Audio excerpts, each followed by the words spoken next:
Masih banyaknya pengendara roda 2 maupun roda 4 di Kota Palembang yang tak naati rambu-rambu lalu lintas, ngebuat jumlah tilang yang tercatat di Satuan Lalu Lintas Polrestabes Palembang capai ratusan tilang jeru sehari.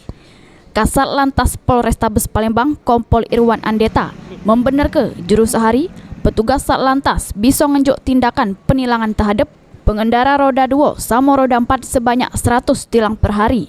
100 tilang per hari tersebut rata-rata dari 3 pelanggaran utama, yakni tidak pakai helm, ngelawan arus sama pengendara yang guna ke knalpot racing atau brong.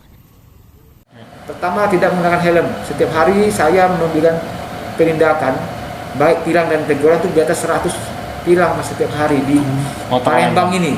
Masih banyak yang masih melanggar. Ya, jadi hampir setiap hari kita melakukan tindakan tilang terhadap 3 pelanggaran utama ya, tidak menggunakan helm.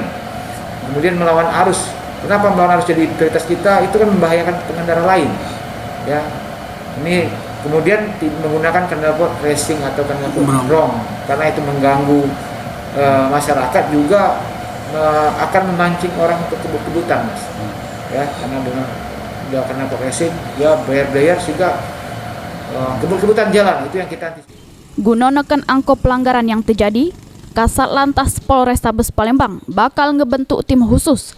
Selain itu, dirinya minta para stakeholder lainnya supaya bisa ngenjuk teguran ke pegawainya supaya tidak ngelanggar rambu lalu lintas.